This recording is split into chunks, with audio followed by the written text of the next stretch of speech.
Do you not?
Hey, oh shit, my lights are still not the right color. I didn't set anything up. Better. Double up. Better. Better. Hey everybody, welcome to hellagregLIVE. I am... Is it? Are you not hearing me? I'm not. Check. Make sure you're plugged all the way around, because... How about if I talk straight into the microphone? Nope. Nothing? I got nothing at all. That's got to be a plug It's issue. almost like I'm wearing Nothing at all. nothing at all. It's got to be a plug issue, because everything was groovy. Nothing's been changed. Try a different outlet on the splitter. I'm working on it. It's 13 miles long. I know. Tick. How about now? Got me? Oh, yeah. Oh, yeah. Oh, yeah. Hey, I need the aux cord. Sure. You need the 3 foot, the 6 foot.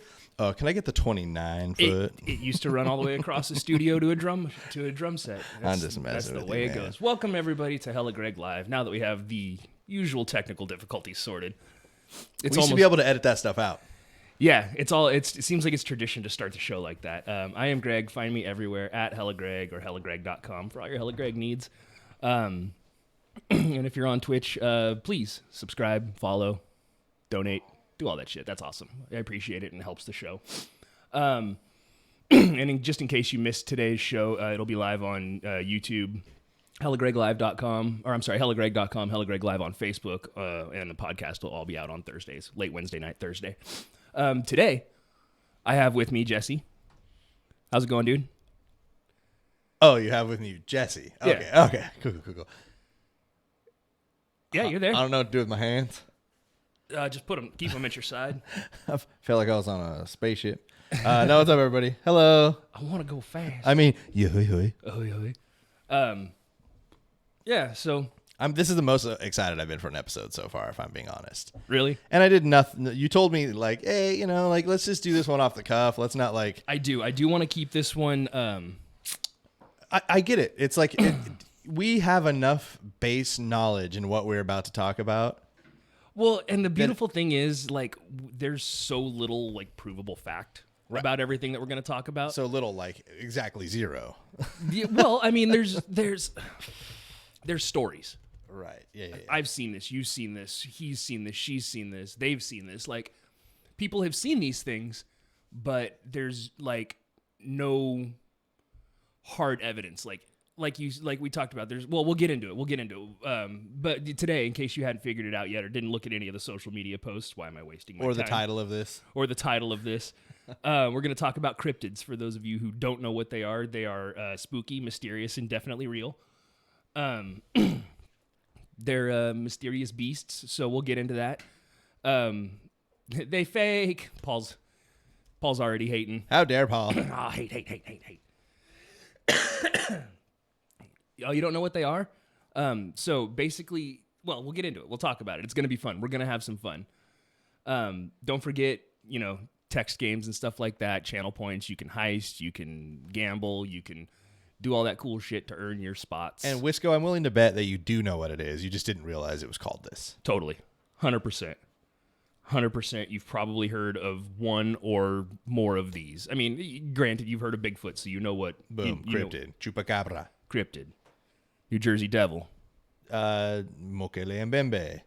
There's not just one Bigfoot either. Oh, if Bigfoot's here, he's gonna be mad. The one I pushed back against because I didn't want to accept that it was a cryptid. The Mothman. Because if I'm not mistaken, now, let me see if I remember correctly. Okay. You are of the opinion that the Mothman was in fact a harbinger of fate from the future? No.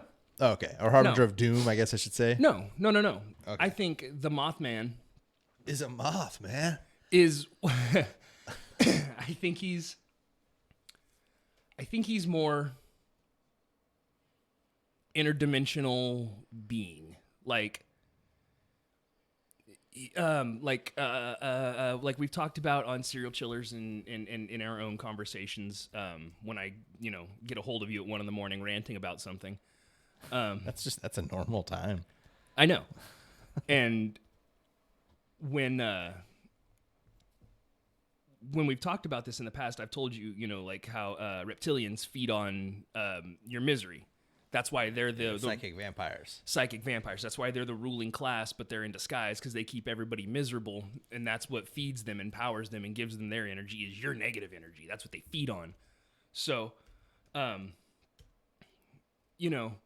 like Mothman, in my opinion, was always something akin to a reptilian or a psychic vampire, but in an interdimensional scale. So they like show he was up. in no way a harbinger. He was just there like, yes, let the hate flow through you. I think it was more like, kind of like that, but like this really bad thing happened. The bridge collapsed, and so he showed up to capitalize on all the negative emotions and energy that was there. People looking for somebody to blame, people being angry, sad, scared. He showed up for that. There's reports of him being at 9/11. Obviously, is a bit far-fetched, but it's no more far-fetched than him being at a bridge collapse in the middle of nowhere either. Yeah, but was there a Richard Gere movie about it? There was. It was called The Gerbil That Couldn't Slow Down. No, I just, you know what I'm saying? Like, I think... D-Town said he's been spotted in Chicago recently. I don't know if they're being serious at all, but... I've actually heard something about Mothman sightings recently. Like, not just Chicago. I haven't heard Chicago specifically. Mothman's one of my favorites too. I just didn't. I was also with you. Like, I didn't think of it as a cryptid. Like, it didn't cross my mind as a cryptid. It was like something else. But I have a list of cryptids from the Wikipedia, and he's 100% on there. Yeah, I mean it does make sense. He's of the winged variety. It's like Pluto being a planet. Like some people are like, I don't give a fuck what you say. It's a planet, buddy. Okay, floopy doopers. The Chicago airport. Okay, I'll look that up while you continue. Yeah, find me. Jamie, look that up. So yeah, again, we'll get into all this. If you want to chime in, obviously, like D-Town has pointed out, and Wisco's pointed out, and Paul has so graciously pointed out, you can join in the comments. Sorry, I'm packing away a lot of Red Bull here. You can join in on the comments. You can call in 805-666-2513. We'll do all this shit. My notes, after all that stuff right there, my entire notes for the episode say cryptids, lake monsters, and then there's nothing. Forest monsters, and then there's nothing. Flatland monsters, and then there's nothing. And just to show you that I'm not kidding, let's see. Oh, I believe you. We'll I was this. even like starting a doc, and you're like, "Yo, don't prepare anything." I was like, "Oh, okay." What did I just hit? I accidentally hit something and it didn't work. This feels there. This feels weird. Cryptids, lake monsters, forest monsters, flatland monsters. It does say that. It does say that. Because I'm not messing around today. So, do you want to start with Mokele Mbembe? Because that seems to be... I just, like, you know how I love dinosaurs. I think that really is the... It's hard not to love dinosaurs. Let's see. So, like, Mokele Mbembe or Mokele Mbembe, exactly how it's pronounced is far beyond my pay scale. Well, because it's from a place that we're not from. The Congo River Basin. That would be the one. So, I mean, there's not a lot to say. Like, okay, so, I mean, let's just go straight Wikipedia. Right here. I got it. I will show. I have it right here so I could read from it. But essentially, like, so... There he is. There's a picture of him. Mokele Mbembe has been portrayed in many different ways. And what I just learned as we were sitting here kind of doing some last-second research was that he was Godzilla's ally in the most recent Godzilla movie. So, check that out. So, post-Matthew Broderick. Oh, yeah. Oh, yeah. So... That was the last Godzilla movie I watched. The one where it had the... Janet. I think it was the one... I want to say Matthew Broderick and... Oh, you're 100% right. It was the Green Day song that was attached to it, though. Oh, yeah. Brain Stew. Yeah, Brain Stew. That wasn't Samuel L. Jackson in that one? Could not tell you. 100% not a single molecule in my brain has any recollection of that movie other than Brain Stew being... Yeah, I remember having the soundtrack for it. And only listening to Brain Stew off of it. Because it was like a song you could like learn how to play guitar when you were 14. Yeah. Okay, so Mokele Mbembe. It was our generation Smoke on the Water. Exactly. I was learning that too, though. Mokele Mbembe was and is, like I said, the Congo River Basin. He is sometimes described as a physical being, as Greg has shown us here, but he's also sometimes described as like a spirit that protects the river. Like he's never an aggressive, like he doesn't take and drag people to their deaths. It's usually like people are lucky to see him. Like when you saw Mokele Mbembe, it's usually like, oh my God, no, what, you're the guy that saw Mokele Mbembe? It's a sign of good fortune, or is it I don't know necessarily that that's the case. Or is it just like, it's like seeing a shooting star where you're just like, hell yeah, dude, guess what I just saw? Or like, you know how you're like, yo, I want to see a UFO, dude. More than anything, yeah, I want to see a UFO, and I want to know it's a UFO.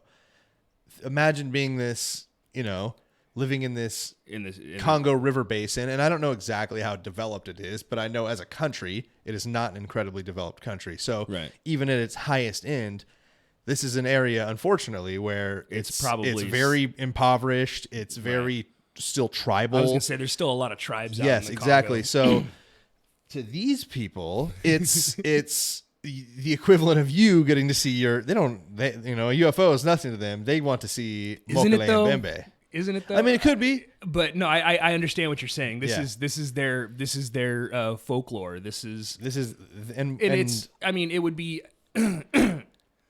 Excuse me. It feels a lot like the equivalent of seeing an urban legend come true. That one kid who swears they went into the bathroom in the cafegimatorium and said Bloody Mary in the mirror 3 times and she appeared. We all tried it. Biggie Smalls. We had what the fuck? We had a dark cafegimatorium bathroom. Hell yeah, we did. The windowless. How many times did the teacher come in there and bust it up? Hey, you guys quit saying Bloody Mary in there. Flip the light on. Ah! Scatter. So, Mokele Mbembe has been described by natives as half elephant, half dragon.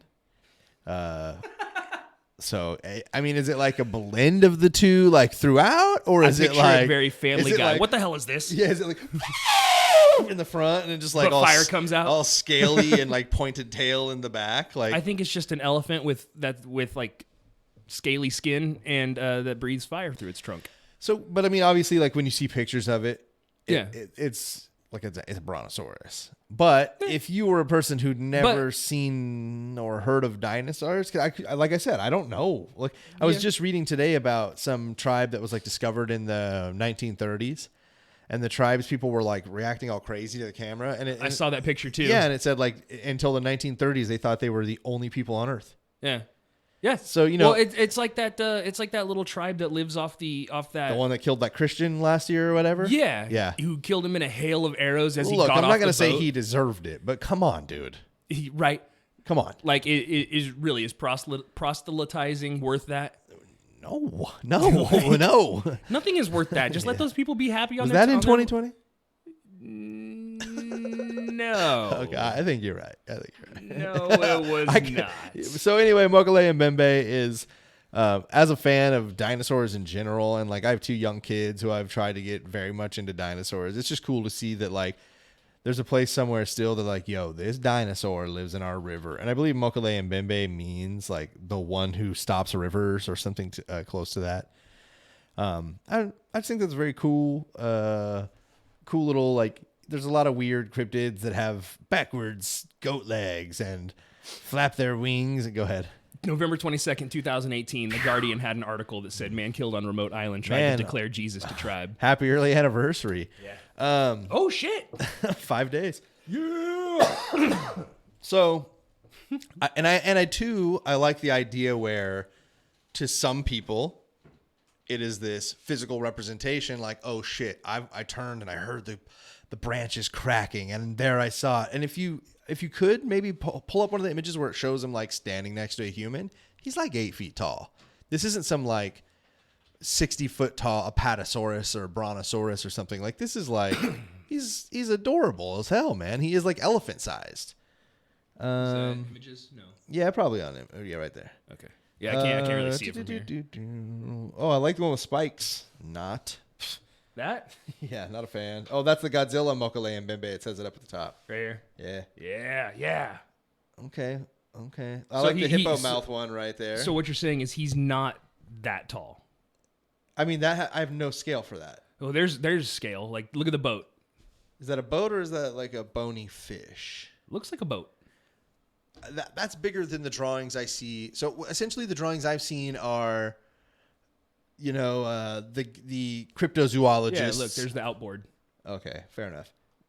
That's cool. I like the hippopotamus style of the head. I've never seen one like that before. So you get the cryptozoologists who spend thousands of dollars to go into the Congo River Basin and have all this possibly bullshit equipment to detect possibly a bullshit animal. Yeah. They have drawings that are right there. Look down bottom left. Boom. Mokele Mbembe. That shit is 8 feet tall. Like these are drawings that the natives described and were drawn by, you know what I mean? Yeah. Like this is the firsthand experience. Well, drawing. see, and so like what makes me wonder is no, I like the story of Mokele Mbembe. I like the idea. God damn it. I like the idea of him having of him being a dinosaur. Right. You know what I mean? I like the thought of him being a dinosaur. I like the thought of him existing as an evolution of a prehistoric thing. Obviously, I know he's not a 65 million year old dinosaur. You know what I mean? Like I'm not stupid enough to think that. But the thought that maybe dinosaurs did evolve because like they're not that being that big is not sustainable. You know what I mean? Like having even an 8-foot tall dino like that. Well, no. I'm saying being as tall as a brontosaurus was. Yeah. That's just not sustainable. Right. Like look how lumbering elephants are. Like a brontosaurus is going to get taken down. And elephants are struggling. Yeah, that's what I'm saying. They're lumbering. They're not like a speedy. Some poacher would have shot a fucking dinosaur by now, I feel like. 100%. Some dickbag dentist would take a picture and put it on Instagram of him with his hunt. But that's part of my whole thing is like I love that to some people it is a physical representation. To some people it's like just this spiritual moment when they see Mokele and Bembe. It's not a crashing through the bushes and you see the head lift and you freak out. It's like a spirit that passes over the water and like engulfs their boat or whatever it is, you know, like there's a bunch of different stories. Well, but what I'm saying is I like the fact that it could be a dinosaur that evolved down to be 8 feet. That's like slightly bigger than a cow. Yeah, I would say that seems sustainable. I mean, giraffes obviously have no problem with the long neck, so that's possible. And theirs is like flexible and prehensile almost. Exactly. And then look at how the body's built. That's very elephant-like. And that's a pygmy. What do you mean? The pygmy people are traditionally actually not stereotypically, but are very small. Right. So, but what I'm saying is like, look at the way the body's built. I mean, that seems reasonable. That seems like it would survive. It seems like it was built to be mobile and agile with the tail being as big as it. I mean, it looks like it could swim, it could hunt, it could. I don't think it hunts. No. No. You think all vegetation? Look at where its eyes are. Yeah. Its eyes are on the side of its Those head. are a prey head. That's not a predator. Which also then new follower. Thanks, Matthew Yates. Appreciate you. Which also then leads me to the question of why are they, if they're that size, what are the large predators in the area? Well, see, that's the thing. Maybe it evolved to protect itself from people. Yeah. Maybe the local tribes hunt them. Maybe that's why maybe they do have a crazy long lifespan and they only breed in certain times, and that's why the jungle's not overrun with them. But you see maybe a few here and there. Okay. And I mean, I guess it's like I've never been on. I was gonna say I guess like being on the Amazon and getting to see some hippos, but that might actually just be incredibly common. I have no frame of reference for that, unfortunately. But no, I do. I totally like. I mean, that's why I say I like Mokele and Bembe. Yeah. I think what I'm looking at here, just like on a very cursory, very quick search, the only large predators in the Congo River Basin are fish, and they're like mbanga. Have you ever seen that mbanga fish? See, that's the one I saw where they described it as like its young's neck isn't long yet. Oh. Look at the tail. Like that's a tail for swimming. Yeah, like a paddle tail. Mm-hmm. And it's that one's much more scaly, but it kind of has giraffe foot. So there's also something on the Wikipedia that I should mention, so we're not being totally deniers. In 2001, BBC broadcast the TV series Congo, a collective interview with a group of Biaka pygmies who identified Mokele and Bembe as a rhinoceros while looking at an illustrated manual of wildlife. So like they had no reference, and then they're going through this book and they're like, oh shit, which the rhino is not like native to the area, right, but could get there. Well, yeah, that's like when people call and, from, what is it, downtown Miami, Florida, and they're like, there's a tiger walking around. Yeah. That's because like Miami, Florida is the highest concentration of private tiger owners in the world, or wherever it is. Yeah. I forget. Oh, actually, I think it's somewhere in Texas, but. Tejas. But yeah, I mean, that's pretty much it for Mokele and Bembe. I just love the idea that there's a dinosaur in the Congo River Basin who's just chilling. I like that one too. Why don't we talk to this guy? Like, he's seen one. Oh shit! I could tell it's fake because of the way that it is. D-Town says hippos aren't native to the Amazon, so I guess maybe seeing a hippo on the Amazon would be a huge trip. Yeah, there you go. So it would blow their mind. Yeah, and I like the idea of too how we saw that it kind of had like that hippo look. Like hippos are like apex in the water. Have you ever seen that video of you already know which one I'm talking about, where you're like hippos will fuck you where you're up. Like tracking it and then it pops up like 40 feet closer than you for sure thought it could have possibly been. Yeah. Thank you, D-Town, for that information. See, as you could tell, I'm very good with animals. Whoa. Those are definitely not predatory teeth. Yeah, I mean the eyes being so far apart. And on the sides of the head. Yeah. Yeah. That is not a predator. I get it. But I mean, that's Mokele and Bembe. I mean, look at just for fun, since we're on the subject of cryptids. I kind of got to watch this Godzilla. Check out this Mokele and Bembe. I mean, look at the Loch Ness Monster. It looks to be a similar shape, although the other pictures. I mean, obviously, I've seen that this is a fake. Yeah, but like a log and it's like an 8-inch toy. Oh, I see. And they just did like the perspective photography. They literally went and got a Nessie toy. No, I mean, up at the gift shop. Yeah, like but like all the pictures that I've seen of it show it with a much more aquatic body, but a similar neck, and I guess the tail doesn't really match. But yeah, I mean, it's the body structure is the same. It's just the legs and the tail that are different, and it looks similar, but also at the same time, like Apatosauruses and Brontosauruses exist, and so did I believe Plesiosaur. Yeah, Plesiosaur is what. Look at you, dinosaur man. Yeah, exactly. What are you, fucking Jeff Goldblum over there? Life finds a way. I was looking for a quote from The Fly, but that'll do. Oh, be a weird place. But yeah, so Plesiosaur is like almost exactly what the Loch Ness Monster would have been. Or it is. It's the paddles on front and back. It's a paddle tail. It's a long neck. It's razor sharp teeth. It's got the long snout. It's got the forward facing eyes. I mean, things. The problem with dinosaurs is that like things change so much. So like 5 years ago, it was like totally accepted that Spinosaurus spent like 70% of the time on the land, walked on its knuckles, how like maybe like an iguanodon does, or like an anteater does now. Mm-hmm. And was just a very good swimmer and predominantly probably lived on the coast and was in the oceans. So like now, none of that's accepted at all. It's probably spent like 70% of its time in the water. They were guessing now that it probably did not walk on its knuckles and more did T-Rex and was bipedal mostly because it swam. But when it got out of the water, it was bipedal. And just like, like there's all these things. And it was all rivers. There's almost like they don't think there's any really in the ocean. It wasn't a saltwater hunter. Okay, they so believe it was freshwater. It was a freshwater, mainly rivers for, being able to like stay in shallows but not having to.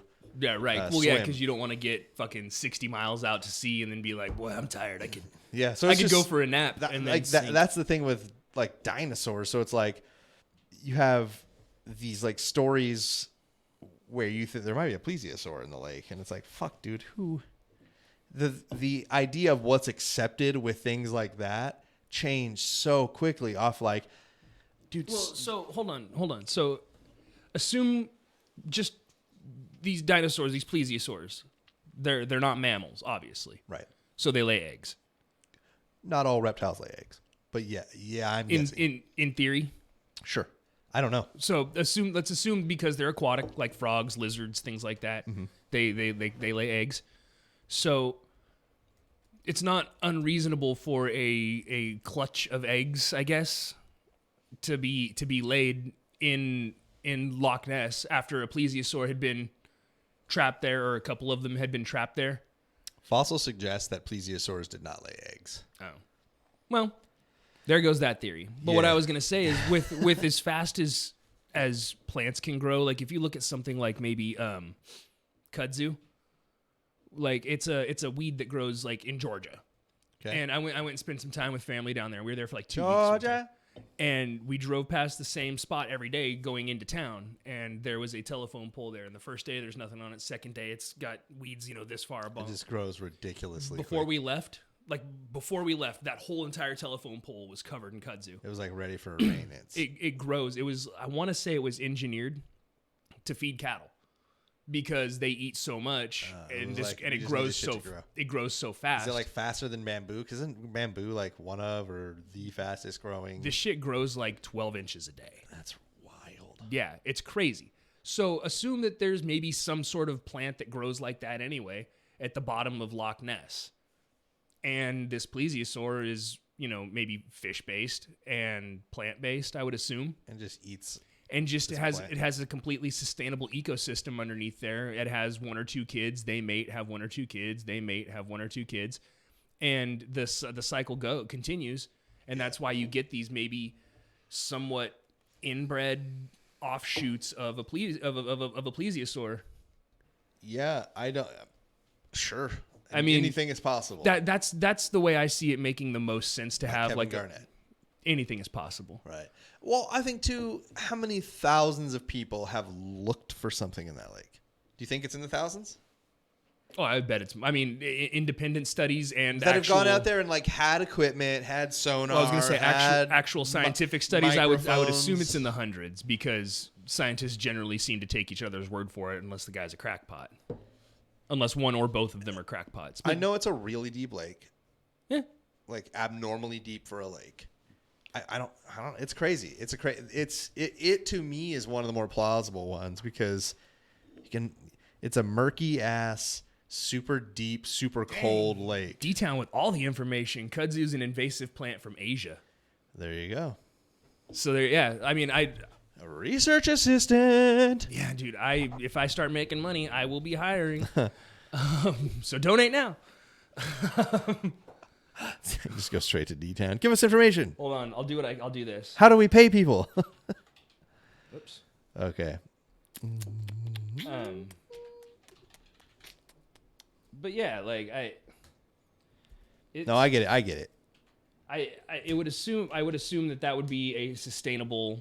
I mean, assuming that they don't have the biological wiring to not breed with their own. There was no reason that wouldn't work. Right. You know what I mean? Yeah. If they were just you're saying if there were no adverse effects to them inbreeding. Right. Okay. All right. Well, where do we go? Where do we go from here, man? From here, south of the border. We can go down. We can go south of the border. Let's go talk about the chupacabra. Chupi. You know what that is? So, can I give you a funny story about the chupacabra? You mean the goat sucker? Yes. Please. So, growing up, I lived on a little bit of property. It wasn't like my family ran a ranch or anything, but we lived on a ranch. So, we lived in the main house. There was a caretaker for the ranch because the people who owned the ranch. We were ranchers. The people who owned the ranch were now very wealthy and had a much nicer place. So we, my family, I think, if I was a kid, I'm assuming, rented the ranch house. And then there was the dude who ran the ranch. So it wasn't ours per se, but as kids, I was 8 or whatever. We got to go out there and we got to play and there was fields, man. It wasn't hundreds of acres or anything, but you'll remember growing up here, the corner of Fowler and Ashland. Yeah. There was nothing there, and that's where it was. You remember the old house that stood there? That was the house I lived in. It was 100 years old when I lived in it, and that was 25 years ago. This shit was huge, and I mean, it was almost a city block. There's a lot of property. So we were 100% certain. Was it one of the original 40-acre parcels? Probably. Because that's when they divided those up, they broke them up into 40 acres. It might have been 2 of them because there was another house that we had back, or not we had, that was part of it that another family rented. And this is why we believe the chupacabra, because the kid we hung out with, his name, we'll keep his last name out of it, but his name was Marcos and his dad's name was George. And George owned the Mexican restaurant and was first generation from Mexico, spoke great English, great dude. But George fucked with the chupacabra story. So in turn, his son, Marcos, who was a year younger than me, so he was 7, was down on this story. He knew everything about it. His dad kept him involved in this story. So we would do things, we had all this property. We would camp on it. What are you doing? Summer nights and shit? You go set up camp and you could see the house. 600 yards. Yeah, I was going to say, you could see the house and your parents are hey, you guys need to come home. We're okay. But you set up a tent, my dad would make us a little pit so we can make the tiniest little fire sometimes. Most of the time not, because he's you guys are going to be assholes. And we would just psych each other up. And I don't need you guys burning down the back 40. Yeah, staying up all night chupacabra hunting. Now, the thing that fucked with us the most is that the other back 40, because this was, like I said, it was like almost a whole city block. This was all undeveloped at the time, was a peacock farm. Man. It was citrus and peacocks. And so here's something that I didn't know about peacocks. They're quite nocturnal. Yeah. And they're quite loud. And they're fucking aggressive. Well, so we never like saw them. We never went onto that property. But you'd be out chupacabra hunting at 2 a.m. when you're supposed to be in your tent and shit. And I don't know if most people in chat know what a chupacabra or what a chupacabra sounds like. This is what it sounds like. What a peacock sounds like at night. And I'm assuming they're mating calls. But I'll give an impression, and then Greg, you play one. How about that? Hold on. Let me see if I can get it queued up. And okay. Then we'll cut to me, and then we'll let the crowd decide. They're gonna be able to tell which one is me just based on audio quality. After the other one's gonna be boo. Okay, go ahead. Oh.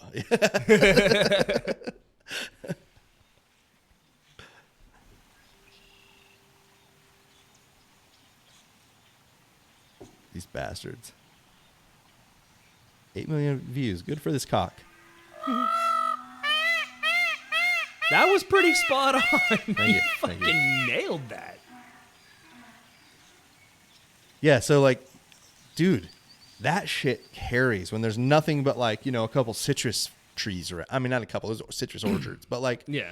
But that doesn't knock down sound like buildings and busy roads and also like a bunch of them, and it probably echoes like depending on where they are around you and how far away. It was very creepy, and we didn't know what they were until like the end of us living there.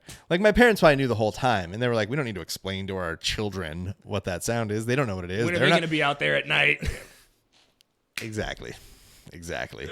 So going back to Chupi, essentially I thought almost certainly chupacabra lived out there because there's also a couple like dirt hills, and it was like maybe a fox had burrowed into it a couple times, shit like that. Right. So we were like, oh my God, dude, this is a Chupi cave. Like this 100% has to be that. And like you're a kid, so you're so psyched into it that it exists. So growing up for like a year and a half, I was 100% certain that here where we grew up on the property that I lived on existed a chupacabra who sounded like pretty good, dude. Yeah. That's a good peacock. So I love the bipedal representation of chupacabra here. I don't. And no, I don't either. I think it's so stupid. Here's my chupacabra I love experience. dog Chupi. So as you know, I've been a lifelong X-Files fan. Yeah. But I told you how they have a tendency to like they do their joke-episodes. They do their fun side stories. I was just gonna ask, wasn't chupacabra a? But so they do their side stories, but they also nail it with like all their government conspiracy stuff, and they're on top of all that stuff. So there's a lot of truth to the things. It's never wrong. It's just sometimes funny. Right. There's a lot of truth to the things that Chris Carter's putting out there. So they did a chupacabra episode, and I don't know if you remember where I grew up. Like out there, yeah. It, again, sort of out in the sticks. Yeah. It was in a little neighborhood, and then all around it was strawberry fields. Yeah, exactly. And so you had nothing knocking it down. And well, strawberry fields, and then across the main street was what are they called? Eucalyptus trees. The eucalyptus grove. Huge. Yeah, and so it was rural. For more or less, yeah, and it was a neighborhood. It was like a very tucked away rural neighborhood. Yeah, it was a neighborhood like they had just started developing out there. Yeah. So, I lived. That's where I grew up. But they did X-Files did a cops crossover. No, they did a chupacabra episode, and they were in Fresno. Wasn't the cops one in Fresno as well?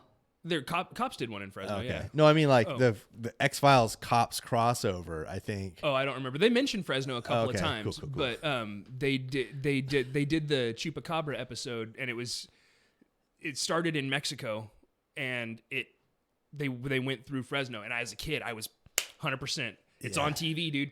Mulder and Scully don't lie. This is fact. Yeah. So I was convinced. And I mean, I'd hear coyotes and I'd hear foxes and all that stuff running around out there at night. A group of coyotes is it's an intimidating sound. Yeah. But I definitely I heard stuff like that. And as a kid, I was convinced that if I sat at my window and looked, because from my bedroom window, we weren't the house right on the corner next to the eucalyptus trees. We were set back a bit, like 3 houses in from the corner. But if I looked it the right way, I could see past the corner house and I could see into the eucalyptus trees.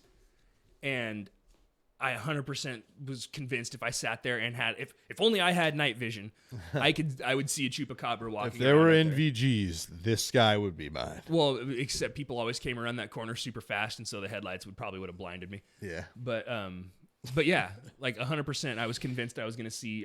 How funny that we both were maybe it could have also been the cops episode that triggered it, because that's around that time. Yeah. I mean, we'd probably have to cross-reference when that exact episode aired. But, between having, a kid whose dad grew up in Mexico, that was, a legitimate tale that was told to him. He would tell us, he was from, this small, village where it was, 6 buildings, and, they totally, So for people who don't know, the chupacabra... it's Spanish, it says it right there, Spanish for goat sucker. Yeah. And that's what it did, is it came along and it killed the goats and the livestock. It fucked with farms. That was its whole jam. So it's, in a rural area, it makes sense, but on the side of reason, there's no reason it couldn't be a coyote with mange. I mean, that's, I would say, probably the most accepted explanation, because all of these that we're talking about tonight has one where most of the people who have researched it or are involved in it or are interested in it are like, yeah, probably it's a rhino. The pygmy said it's a rhino. Probably it's a dog with mange, because here's what descriptions of dogs with mange, or here's what descriptions of chupacabra are, and here's what dogs with mange look like. Yeah. Yeah. Goat necromancer. The chupacabra, my immortal enemy. That's why he's a goat necromancer. So he brings them back. Yes, exactly. You're the dude, man. You're the anti-chupacabra. In your face, Choopy. Also, Choopy still wins, though. He's satiated. So I'm just saying. Yeah. Well, okay. So what I think lends further evidence to the fact that the chupacabra is actually like a coyote with mange is, do you remember seeing that clip on Reddit of the deer that got hit by, or the elk or whatever, that got hit by the thresher in the field at all? No. Dude, I'm not going to pull it up because it's fucking graphic. Yeah, I imagine. But it's missing a big section of its back. And it's just running away. It's just walking across the road. And every time it takes a step with its left front, you can see its shoulder blade come up out of the wound. And it's just, literally chunks of it are hanging off. Yeah. And it's just walking along. Now, assuming those wounds are somewhat smaller and it doesn't get infected or, die from sepsis or something like that, though it's going to scar and the hair's not going to grow in properly, or it may be mangled or disformed, and, coyotes are wild. They fight. So seeing something that may be scarred, or maybe they go for the throat when they fight. Or what about if it's rabid? There's that too. But I was gonna say, assuming that it's hunting for prey like normal, I would think, because if it was rabid, it's going after everybody all the time, because it's rabid. Yeah, that's true. If it's hunting, it's not rabid, I would think, and so it's going after its prey like that, but it's maybe it had its throat bit by another coyote, and they're essentially zombies. Not zombies, but maybe it's scarred, and so that's why it sounds funny. That's why it doesn't sound like an actual coyote. Maybe that's why it goes because it's it got bit in the throat fighting one time, or that's why it looks like that, because it's all scarred, and maybe it's not mange, or maybe it is mange and it's scarred. And should pull up. It's the Britannica chupacabra page.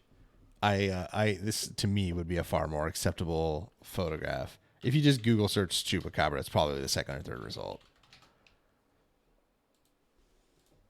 And it's right at the top of the Britannica. That to me, when I think of chupacabra, the actual web page, search, do the actual search. Yes. Yeah. Yep. Boom. That guy. I mean, I could live without the spikes. Why do they have to add spikes to everything? Because it looks scarier. Does it though? Yeah, it does. It's like a classic horror movie. Like something doesn't quite look scary. Like add spikes and sharp teeth. Like all right, Paul, hold on. I got you.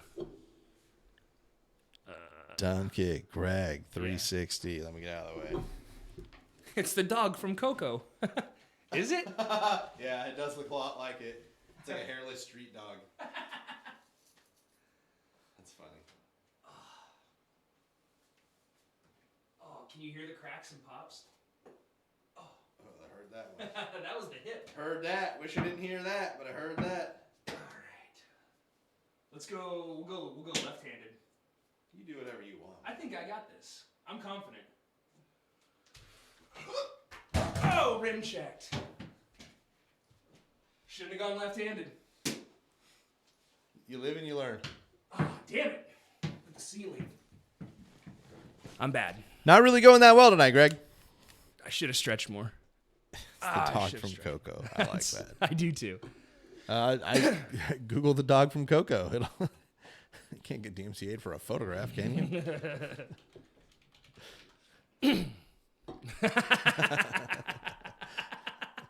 Yeah, there you go. There you go. They're almost in the same pose. I love it. I love it. Can the people see it?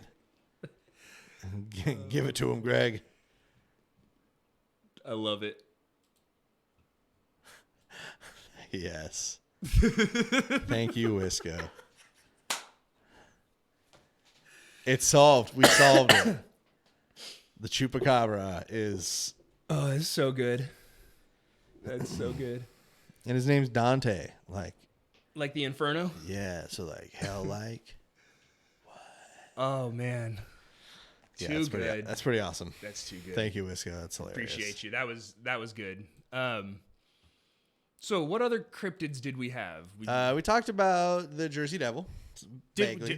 No, we didn't talk about it. Like you and I spoke about possibly doing the Jersey Devil. Okay, I see. Did you see the picture I posted on Instagram of the Jersey Devil? Yes, but I don't remember. I did see for sure. Let's I remember, pretend like I didn't. No. I did, but I don't remember at all.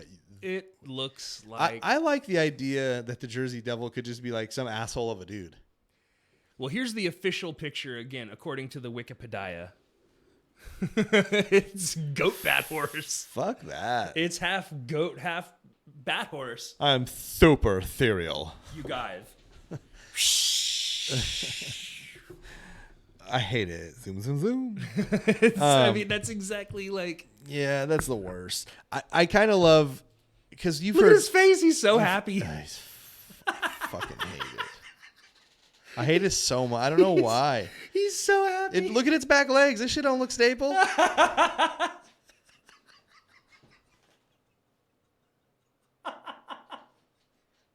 Do you remember that video? I'm like mad about this photo. Do you remember the video of the guy with the backwards knees bouncing around? And he does like flips and shit. Kinda. It's like a dude at a party or some shit. Yeah. Yeah, it looks like the goddess Bunny. I don't know. Do you know the goddess Bunny? No. I mean, it's one of those like early internet. Okay. It's not a shock video, but like, it's probably something I should. I mean, you could Google it, look at it, and then decide whether you want to put it on the screen. But the goddess Bunny was like a transgender performer with some type of physical deformity, and she just did weird videos where she like would dance with no music, all clip clopping and tap shoes, like just staring very oddly into the camera. Totally remember this. I had to see it. I didn't remember the name. Yeah, but I fucking hate the Jersey Devil. This photo of it. What? Like, how can you hate that? Look at him. Like, because I would just like. Okay, so you're in the forest outside. Hold on, before you say that. Go ahead. If the wings were softer, I'd want him as a pet. If the wings weren't like so pointy and dragon-like, I would want him as a pet. The same reason I want to fight it is the same reason that I wouldn't want it as a pet. Because those legs are so unstable. Yeah, but he can fly. Okay, so hold on. Physics. You've seen where people like stack pennies on the side of their glass and then hang a fork off of it or whatever, and it just stays. Sure. You know what I'm talking about? Like all that. Yeah. It's, I mean, yeah, maybe it's not secure, but unprovoked, it's not going anywhere. He does the provoking. Yeah. Dude, those things, like, okay, so like... Bird legs. Okay, right. So, bird legs. The Jersey Devil, from what I understand, isn't like a VTOL cryptid. He needs a little bit of takeoff room, and it's a very lumbering task. He doesn't like take off like a beautiful flamingo, or like. This is so good. I love this picture. I think I've never hated anything more than this depiction of the Jersey Devil.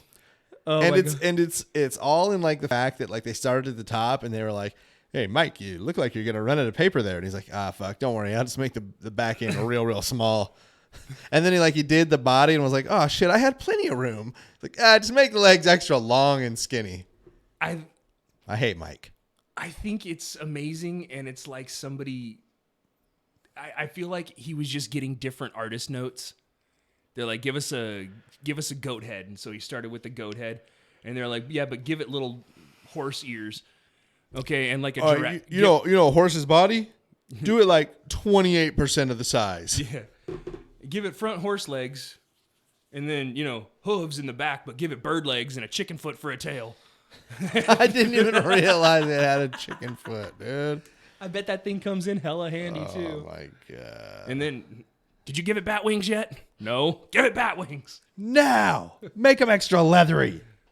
That's why he's smiling there. The guy with the artist was like, "Boy, I hope he's actually looking. He's looking. You know what? Can you see where he's looking? Like back here? No, he's looking directly down at those fucking weak ass legs, wondering what the fuck happened to him." Those eyes are looking directly. Oh, look at how buff his arms are in comparison too. This is actually a depiction of the Jersey Devil after it had been captured and chained up for 20 years. Its legs had just atrophied to nothing. New Jersey veal. But I hear you're going to be delectable. We're going to let you age. Also, we're going to break these motherfuckers. Those back legs actually don't bend that way. Oh, man. I don't even want to talk about him anymore. Poor little guy. Why is that the official photo? Why is it not? Look at him. What a badass. Yeah, sure. What a badass. He would be a badass. I got to find a better picture than that. No. That's a plenty fine picture of the New Jersey Devil. Here, I'll find it. I don't need you to put it up on screen. I just need it for me. Right. I need it to feel better about myself. Yeah, that's the one I want to see. They're all... I like this Krampus-looking motherfucker with antlers. No. Here's the one we're going with. This is the official depiction.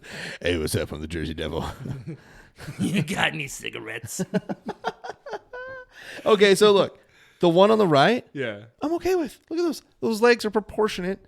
Look at those tiny little arms. Dude, T-Rex is one of the greatest predators that ever lived. Look at those tiny little arms. This guy's not a predator. Look at his eyes.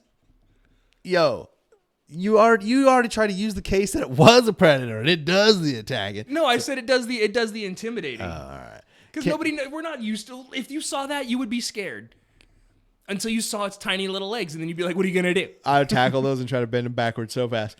Let me fix these. Look at some of the scarier photos. They're like, go back and go images and just Jersey Devil. I imagine your weird Google search history will give you a little bit different, but... I've been trying to be extra careful about what I've... Jersey Devil. Error. Wow, we come up with much different pictures. Oh, I use DuckDuckGo. Yeah. I'm cooler than you. No, that's good. Don't track your search history. I'm just too lazy. I'm sure they do. Yes, Jersey Devil in a mask. So look at that one right there was closest. Below that. Below this? And to the left a little bit. It was the closest to what I was talking about here. So he's a dragon. Yeah, he's like dragon-like, but this one has a much shorter neck and like a... it's from mythology.net. I wonder if you could do mythology.net. Jersey Devil. It's still. Sorry, Chris. I don't have that sound. Ha. It's still cloven. Yeah, he's got hooves, but look at he's got chicken hands still. Yeah, this one's similar. They're very witch-like hands. But look at the barbed tail. The barbed tail's still there. This one also still has a barbed tail. Well, that's what I'm saying. It's got a barbed tail. That's a fun. Yeah. Why does it have antlers though? The other one didn't have antlers. This one has antlers as well. The other one didn't. The one that I'm looking at. A lot of the depictions have antlers or horns. I'm okay with horns. Yeah, hence the Jersey Devil, not the Jersey Elk. Can you do the official photograph of the Jersey Devil that came out whatever X amount of years ago, where it literally just looks like a guy spray painted a goat black, attached wings to it, hucked it into the air or hung it by fishing wire and just took a photo of it? I'm looking at it from ABC. I'm looking at ABC News. This is the Jersey Devil I want like to that believe it's in. this. Yeah, here. First of all, I found the official photo. Fuck the Wikipedia version. This is the. I love New Jersey. God. Cap's here.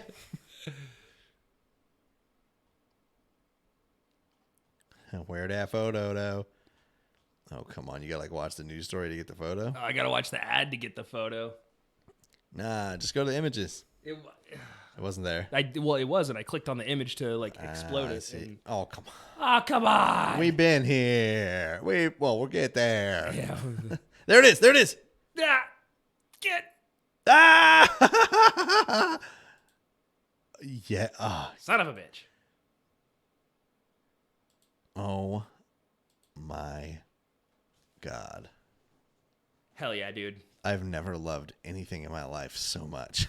As this photo? What is going on here, dude? Okay, let's figure it out. That literally looks like what I said. They bought some Halloween store wings, spray painted a goat black. Those are definitely butterfly wings from a little girl's Halloween costume. And it's a goat suspended from a branch in a tree by some fishing twine. It's a taxidermied goat too. Look, there's the flat foot, there's the flat foot, there's the flat foot, and there's all the flat sides of the feet are facing the same direction. It was posed on a rock. So you're saying this guy's lying? About a cryptid? No, sure saying. I'm just saying this looks like a taxidermy. I don't think you're wrong. Now that you're pointing that out, I get the whole up on a was rock. posed up on a rock. Look, I killed this tiny creature. But here's the problem with that for me is it doesn't look like a mountain goat or something. It looks like just a regular ass. Well, it looks. I mean, out in your field, mow your lawn goat. Well, look at his little scruffy beard. Why is it always goats, man? Because hold on. Speaking of it's always goats, man. It's a new show starring Charlie Kelly, Glenn Howerton. Is it? No. Oh, I was like, I fucking bought It's it. always goats in Philadelphia. What was that? What was the serial killer who had the unicorn? Leonard Lake. No, was it Leonard Lake? No, it wasn't Leonard Lake. Was it Leonard Lake? Yeah. I'm good. Yeah. So. Which was also a goat with a facial deformity. It's Leonard Lake's unicorn. That's so great. That's so great. That's so good. Oh so look at it. That's the same. Look at there's his little chin scruff and. Oh man. Oh man. And then there's this fucking guy and his little chin scruff and his. It's actually Leonard Lake's. Yeah, he's just out there trying to turn another dime. But yeah, it just looks like a taxidermied goat with black butterfly wings. Look, you can even see the light through him. I don't disagree with you. That's a bunch of crap. My first thing was he just spray painted it all as one. It looks like he maybe tried harder than that, and he might have sewed the wings on, or dyed them. And it turns out he is also a taxidermist. Right. See, I'm not sure that's true. That's just me making. I would buy that. Also, as far as pictures of the Jersey Devil go, this one's also pretty fucking badass. Give me a second. Give Greg a second. Oh, that one makes it look like a shaman or something. Yeah. I like the... It looks like something wearing a mask, not a goat, you know? No, look. There's the body and the shoulders. Point to me. So here's the neck coming down. Yeah. And then like there's the little arm, maybe a tail out here. The body's right here. The other arm. Like it looks like the like it's on all fours. Like it's maybe coming up. Yeah, it still looks to me like it's wearing a mask though. Yeah. Looks like something wearing a mask. Looks like it's wearing like a cattle skull mask. Yeah, that's like exactly what I was thinking. Yeah. No, that's cool. That's what gave me the like shaman, like little tribal like witch doctor. Yeah. Yeah. No, this is definitely the coolest picture of the Jersey Devil. Is that like an old photograph or a drawing? It almost looks like a drawing. It looks like a piece of art. Burp. Let's see. What's the say into that? Visual art. Images begin to appear in the early 20th century and related to either reported sightings. So somebody drew that and depicted on their sighting of the Jersey Devil. What's it say under the photo itself? Can't really read it from here. An illustration of the New Jersey Devil connected the sighting of a creature. Yeah. Yeah, so that's just an illustration. Okay, still though. Yeah. It's cool. This is the one I found that I was telling you is cool.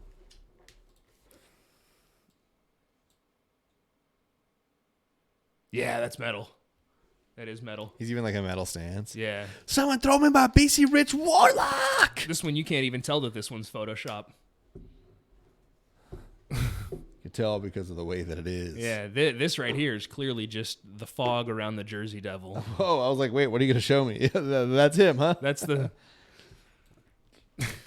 All right, fuck the Jersey Devil. What else? Now, I don't think the Jersey Devil would say that. Well, I bet you he'd want it. Those skinny ass legs, he just wrap them around. What? We need to move on. Let's get out of here. I'm getting weird. I forgot how to escape. Oh yeah, look at that. Well, All right, give me all these back. I am not all these tabs back. I like this, like Loch Ness monster. The second photo is a catfish. It's I mean. Okay. Hey, I'm for it. That's like I feel like that's one of our like folk tales from where we are. Like our local lake has like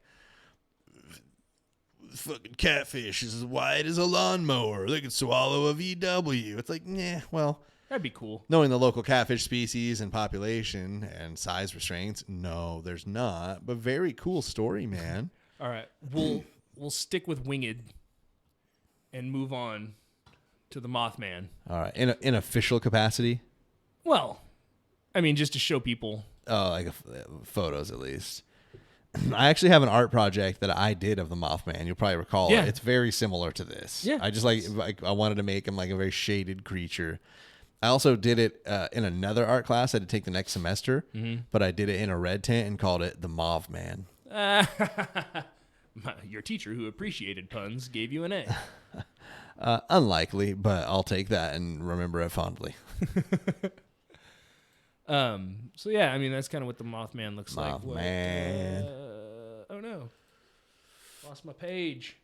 So like, is the grand finale what I think it is? Sure. Yeah, I guess as it should be, because there's no more. Is there anything you want to get to before that? I guess is my question. Let's think. How about you, chat? Is there a cryptid that we're missing? Really quickly, would we consider Fighter of the Goat Man? Champion of the farm? Kraken? Cryptid or giant squid? On the list of cryptids. Really? Right there. I mean, I've got here. So I'll give you a rundown. Here is the official list of cryptids. I don't know much about the Kraken. I'm listening. So here is the official list of cryptids.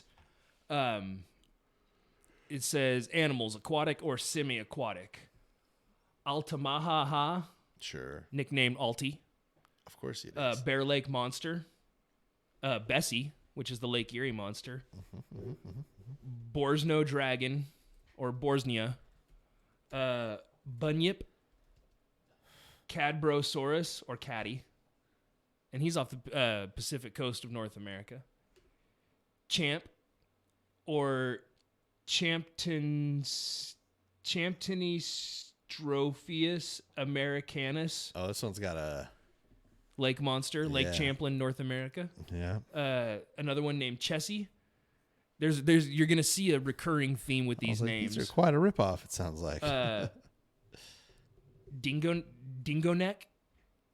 Dobar Chew. A dingo neck ate my baby. Dingo neck is a jungle walrus. Maybe that's how we should have done this, is just run down this list and be like, what the fuck is a jungle walrus? Because I'm going to open that in another tab and hang on to that. Because, dingo neck. Dobar Chew, which is a waterhound. Giant anaconda, or its name is Megaconda. Limish. Igopogo. Ishi. Kraken. Kushi. That is a lot of umlauts that I'm not even going to try and pronounce. Thanks, Iceland.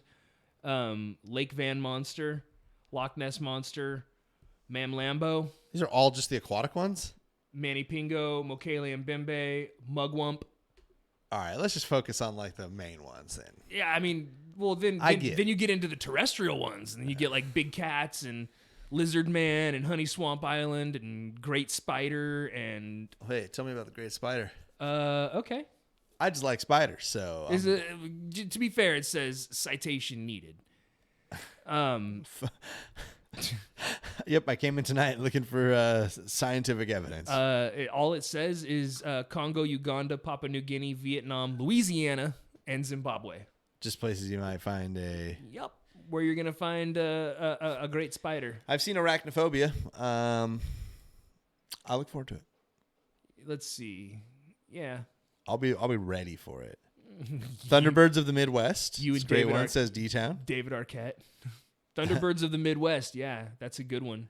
I like the idea, but I think it's been pretty explained too, in my opinion. Like the optical illusion they talk about birds flying above and like planes with no.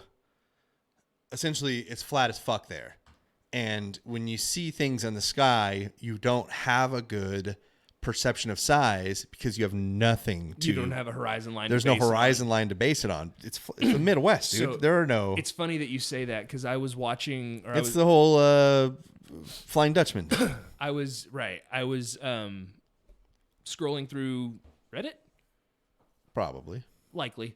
I was looking at something and there was a picture of a B-2 bomber flying super, super low. And so they radioed, or it was in the early 90s, so it wasn't a B-2 bomber, but it was like the 90s equivalent of whatever that was.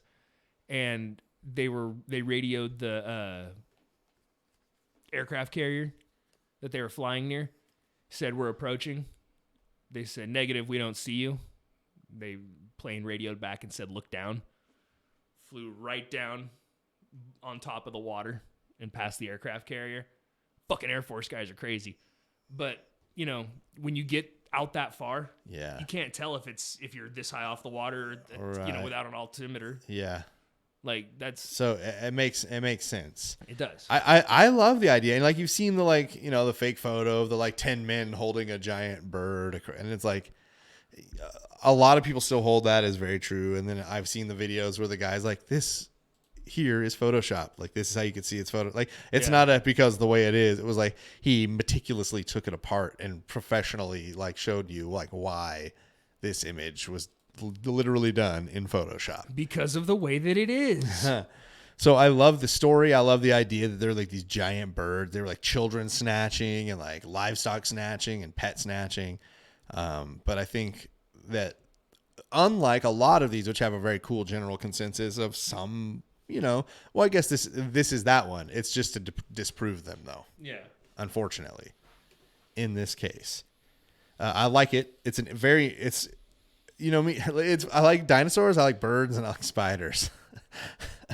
We got 3 cryptids that we're trying to touch on with all 3 tonight. So if there were the possibility to have a airplane-sized bird still flying around, I'd keep my kids on leashes for sure, but I would be into and down for that 100%. Yeah, no, I'm okay with that. I like unicorn, says Wisco. My daughter would be just so excited if unicorns are real. Yeah, man. I mean, How thick is the bone plate on the front of a horse's head? Like, I can make it, Rio, man. Surgically.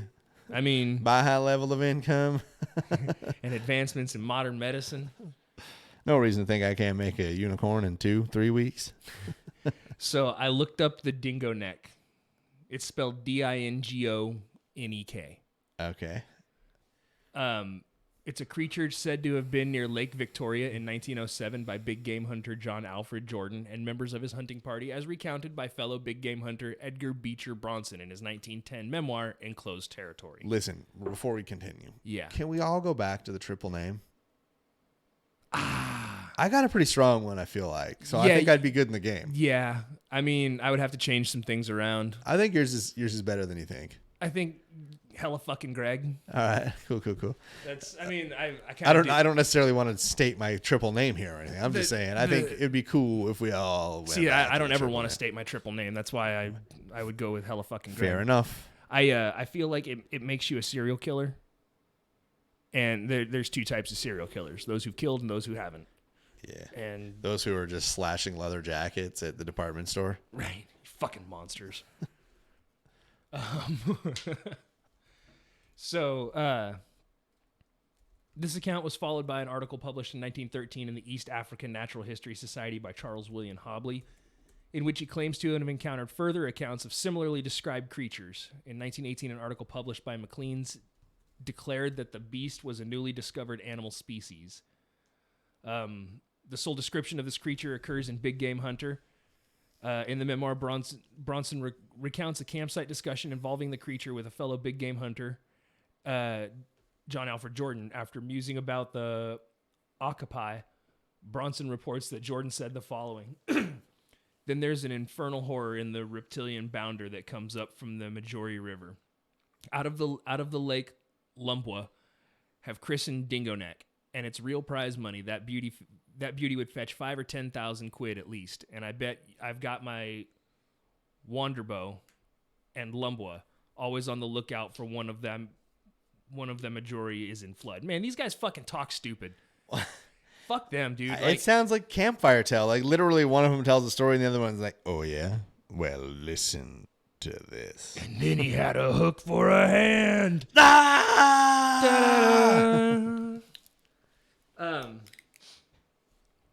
Basically, he said he heard the bush smashing up and raced up wide-eyed, and Gray is... Oh, wow, that's racist. I'm not going to... So he said reptilian, though? Like he believes it to be large and reptilian? Yeah, basically. I mean, it's a walrus. It's a jungle walrus. Oh, that's right. It's a jungle walrus. Jungle walrus. That's what got my attention. It was jungle walrus. So, yeah, we can... We'll wrap it up. We'll wrap it up with like 4. Okay. It's all the same one. But the subdivisions of the same one. Right. So there's Bigfoot. Right. There is skunk ape. Skunk ape. There's the Yeti. Right. And the Yowie. Yeah. And Bigfoot is, Sasquatch, United States, Canada, Pacific Northwest. Right. And allegedly around here. Fun. In the and not like the not too deep Sierras. So, fun side story.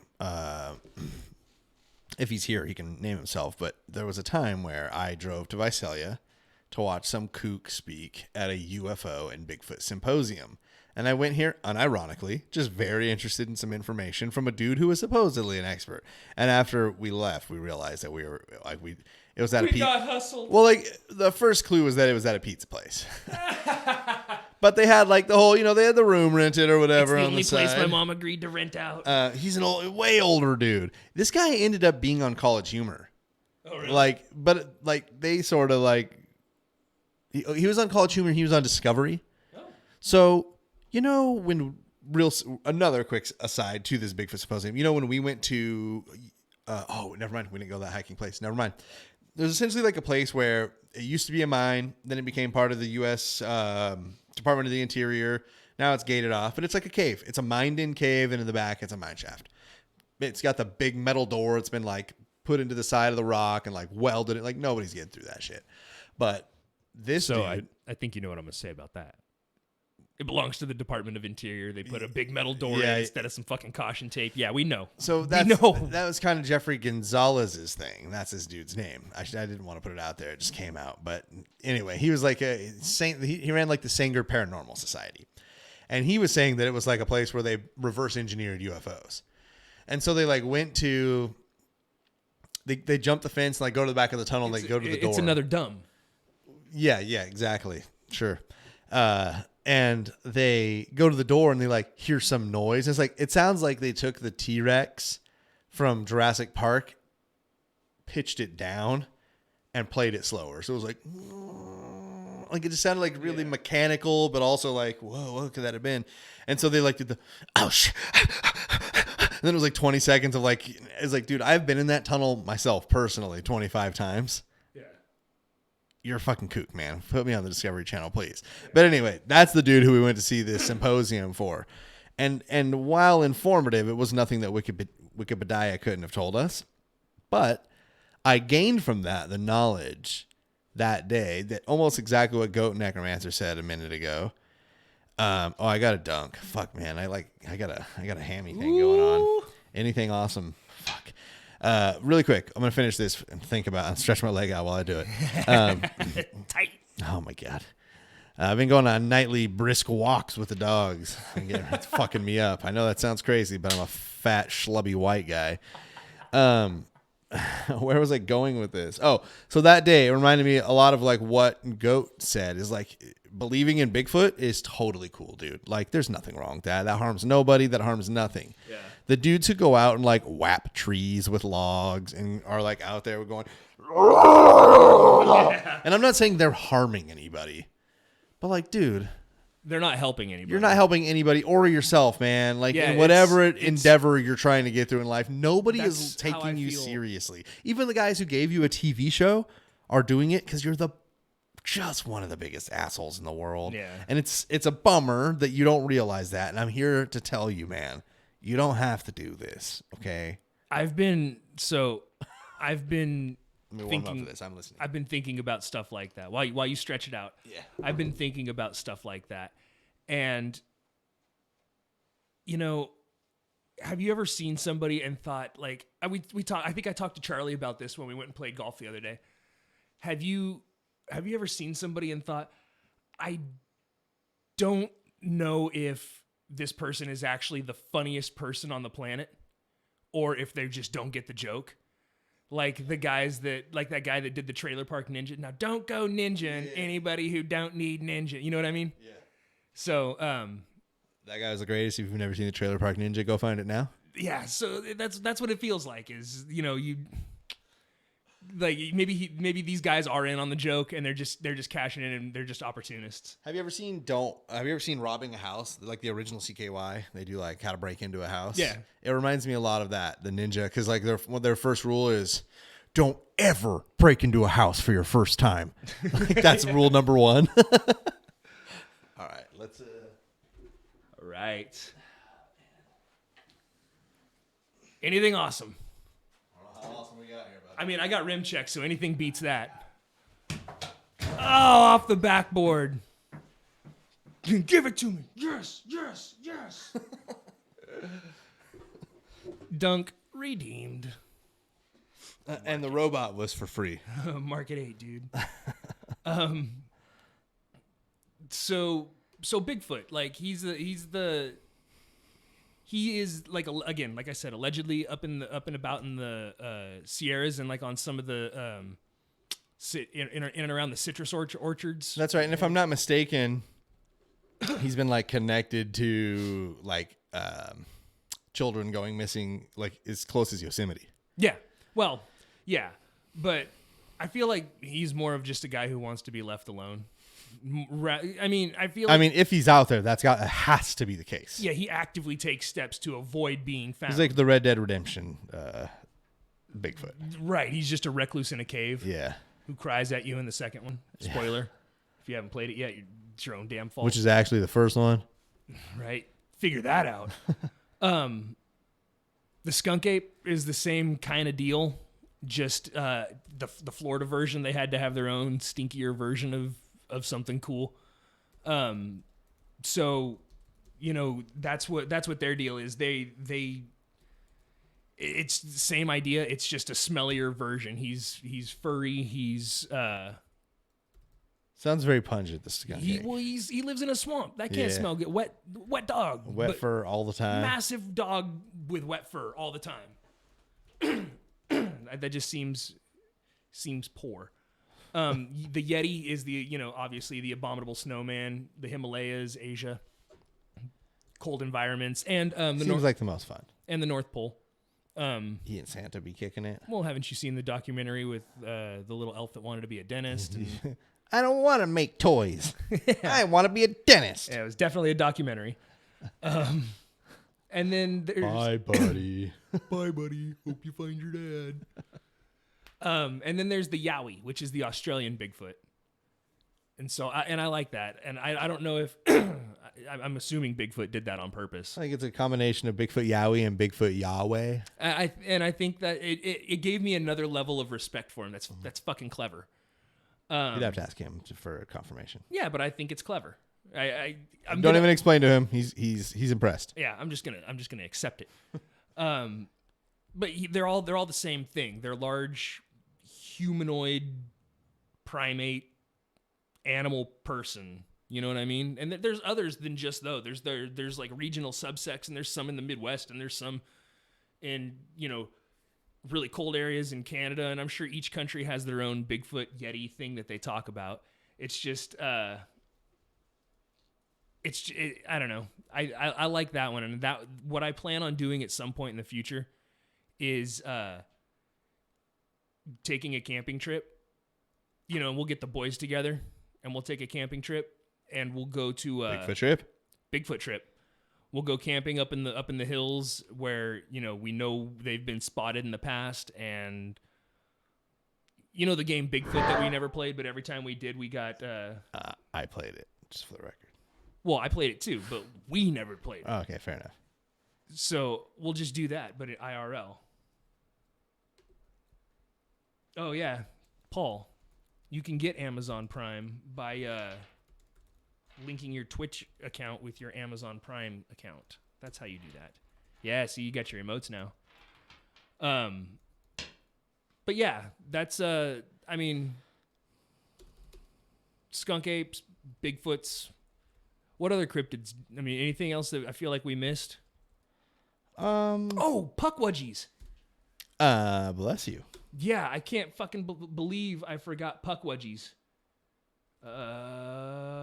Where'd they go? Give me a second. I will find this, and I will bring it to the people. Oh yeah, we were gonna do the Kraken, but we never did. Yeah, if you don't if know we're gonna do the Kraken, is, you might as well do like mermaids. You don't know what the Kraken. You know what I mean? Like a bunch of fucking dumb, drunk, scurvied sailors saw some shit in the water. Saw walrus. And yeah, I believe way more on the beluga whale thing. Have you seen the beluga whale hips and knees situation? Like, to me, that is those dudes wanted to fuck some beluga whales. Likely. Look at the Puckwudgie. I've seen the movie Willow. But there was a picture I saw of this when I was looking for it, and it looked like the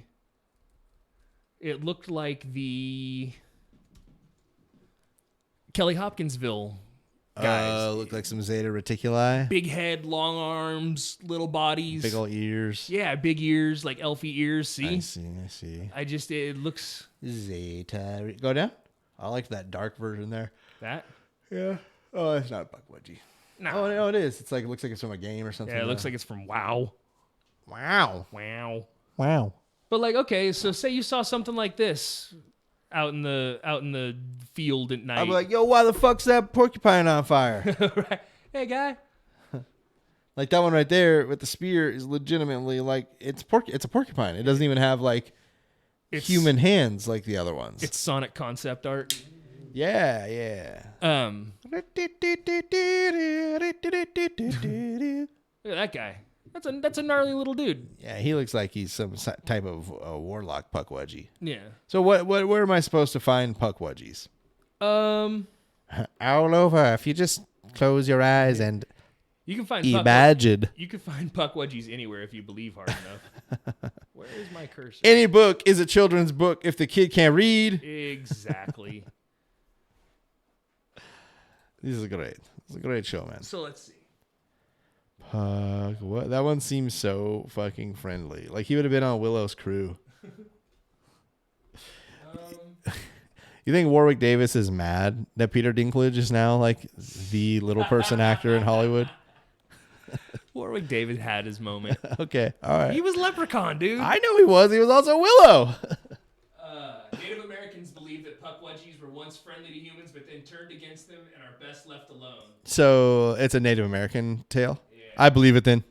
Puckwudgies can appear and disappear at will, lure people to their deaths, use magic, launch poison arrows, and create fire. Yo, fuck yeah, dude. Puckwudgies- Okay, so like the next time the first time we ever end up doing a tabletop game, if there's some way to be a Puckwudgie, calling it.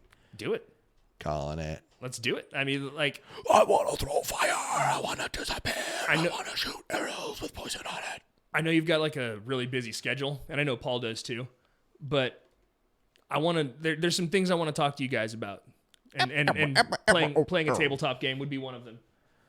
So far... Slammy loves him. He could play from 3,000 miles away. I've got a TV we could put him on. We could all sit here. It's a whole thing. It'll be a blast. Slamuel, stay tuned. Get over here, buddy. Hell yeah, dude. So my takeaway from here tonight is Bigfoot is likely real because it seems to be spread amongst cultures that wouldn't necessarily know each other. You know what I mean? Like the East Asian Himalayans and people in the Pacific Northwest, how are they having the same story? Here's my problem with the logic, though. What I'm getting at is I'm listening. He is probably real or was at one point. So like way back before the Bering Land Strait disappeared and they were telling these stories generationally, that was the story. And then they split up and traveled across the Bering Land Bridge and now they're in different parts of the world, but that story still lives on as something you tell your children. Like the boogeyman, how that lives on generationally. Like you don't just come up with the boogeyman on your own. It's kind of how religion is, though, too, right? No, totally. That's what to me is like. Just because it's a really good story, doesn't lend itself to being factual, right? But theoretically, what I'm saying is, I think that it's the fact that it was so it could be told by all these cultures, and it's just something that they came up with on their own. But it more than likely seems like a story that was maybe passed down. And it was original at one point. I can't think of the exact terms, but like in geography, they have two terms for like the way an idea spreads. And one is like people moving and taking the idea with him. Mm-hmm. And one of them is obviously like it spreads through like the trading of goods, so like, you know, like it wouldn't be easy maybe before a written language to spread the story. But like if the people emigrated or the people were people who crossed a Bering Land Strait and they crossed other tribes and were able to communicate, even if that was with drawings and stuff, like that's one way you could look at it like anthropologically. On the Bering Land Strait is where Lemuria was. So they probably got a lot of stuff from that culture as well. I'm not familiar. Oh, we'll do a thing on Lemuria, okay. And we'll do Atlantis, Lemuria, and okay, Atlantis. There's one more, but yeah. So I don't know. I believe Bigfoot probably existed at one point. And Praise Frog Law Slammy. What's that? Frog Law. Yeah. I think Bigfoot probably existed at one point, and maybe does. I hope so because I want to see it. It's just tough for me personally, myself personally, to believe that we're like. That like every time scientists like go to the Philippines, they come back and they're like, yo, we found 27 new insects and 18 new sea slugs and this and that and that and that. But there are just like, there are people that also do this research and like people are like, oh, I have clumps of hair. And they're like, oh, did you get it tested? It was like, oh, I lost it. Or it was like, oh yeah, we got it tested. It's like, oh, how'd it come back? It was deer. Inconclusive. Yeah. You know, so it's like, I have never seen one piece of evidence that is greater than the what's the classic film called? The Patterson footage. Patterson footage is the best possible evidence you could have. And I'm like, is it though? That's what I'm saying. Like, Here, are all these like foot casts or like, listen, man, there are people that are really great and artistic, and I'm not accusing people of going out and creating casts, but I am accusing dickheads who know people are out looking for this shit of going out and creating what could be. Dude, people create fucking signs in cornfields, you know? What's the word I'm looking for? Crop circles. Crop circles. And it happened here in our town. Nobody saw shit. We just woke up one morning and the Fresno State cornfield was covered in crop circles. It just, Which sucks because they have really good corn. Yeah, I think it was after. That was like the whole thing. Oh, okay. It wasn't an act of vandalism. It was only advertising for Fresno State. And the movie Signs. So what I'm saying is, like, I think there are people that could go out there knowing who's coming or knowing who could come and creating perfectly decent footprints. You know what I mean? Like, that's the way that I see, like, when the people are like, oh, I have this incredible foot cast. And it's like, But that seems a bit farcical, don't you think? It is farcical, but that's what I'm saying is that, like, there is no evidence. There's nothing. No, there absolutely is no evidence. That's what I'm saying. And the ones that there are so farcical that I'm like, yo, who made that footprint so you could plaster it? You know what I mean? Like, pretty good looking or whatever, but like, why has he got 6 toes? Yeah. Why? Bigfoot's bow-legged. He's an overpronator. I can tell by the footprint. Please tell me why every time it's a single footprint. It's because that's the only one. I mean, do you really want them to carry around a 20? No. I don't mean it like that. I mean, like, when I've seen it on reality shows, when we got to do the they're never like, here's the set here. We've got 12. We got 6 full steps here. It's like, here's the one step he took. Because it's been edited for content. When you're looking at it on National Geographic here, for example. Why would you take out additional evidence? Because you see the thing that you need to see. You just need to see that. Obviously not. So they found. So I need to be a producer at National Geographic. Yes, because if you want them to show the 6 sort of maybe footprints leading up to it, and then the one, this is a footprint. They get discredited by you saying, hey, look, they think everything's a footprint. Yeah, but if they're like, look, very clear, soft impression left, medium impression right. But look on this 5th strike on the right side, and it fits with the gate and all and that. Put the yellow glow on it. You're Nat Geo. You do the cool like 3D. Like, come on, man. Dog, I 100%. Come on, man. I 100% agree, and you know, I want nothing more than good evidence on cool shit. You know, I want proof of aliens. You know, I want proof of me too of cryptids. You know, I want evidence on cool shit. I'm just grown so jaded.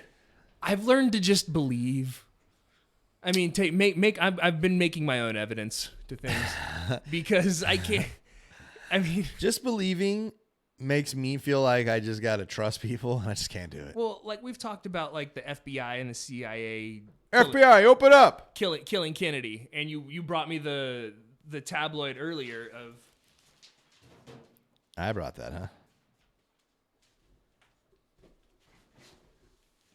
J. Edna Hoover approving Kennedy's murder. So proof right here. And I haven't read this yet, but I'm going to. And the reason I'm going to is because sometimes good information comes out in ridiculous spots. So maybe they give you the ridiculous dude. Like I said, Agent J and Frank the Pug believe that very fact. And before I even read it, my speculation is that it was because Kennedy was pretty anti-war, and that's a commie move. Anti-money. It's a commie move, and they all saw red. Hoover couldn't have that in his country. Everybody's a communist, even the president. So, it's kind of happening again, isn't it? That's my guess as to where this article's going. Yeah. So I'll let you know when I get there. Yep. But yeah, I think so. Here, I've got the Patterson footage up. Does this look like a man striding? through the woods confidently. Isn't that like the whole deal is that like the gait and the swing of the arms is like unnatural to how a human would move? That's what I'm saying. Does this look like a man confidently striding through the woods in an ape suit? Or is it a dude trying to confidently not walk like a man through the woods? You tell me. In an ape suit. You tell me. I've seen this 10 billion times and I just can you still have that stabilized from the intro video? I've got it somewhere, but I mean, you can just find it, I'm sure. Yeah. When you see the stabilized, you're like, "Oh, fuck this." That's how I feel. So you think the practical effects? I'm not even saying that it was practical effects. This could have been how he was trying to film it. You know what I mean? Like that's what I'm saying. The practical effects of shaking the camera to Yeah, blur the. Man, nobody's got the kind of technology to be able to stabilize film footage. Hello, the 2000s are calling. Well, yeah, but he didn't know that. No, I know. You mean he didn't know about the future? So, to your question earlier, does this look like a man casually strolling through the woods? Yeah, like really hard. Like almost exactly that. Like right here, they didn't have sound because he's like, I said don't look, idiot. Oh, shit, sorry. That's right there. Huh? No, keep walking. Okay. Oh, you're not in a frame yet, fucker. We can run it back. Yeah, I love it. Frank, your wristwatch is showing. Damn it. You ruined another one. Yeah, that's I mean, but I think again, they're just trying to lend credence to something that's already real. Like you want more people to believe it.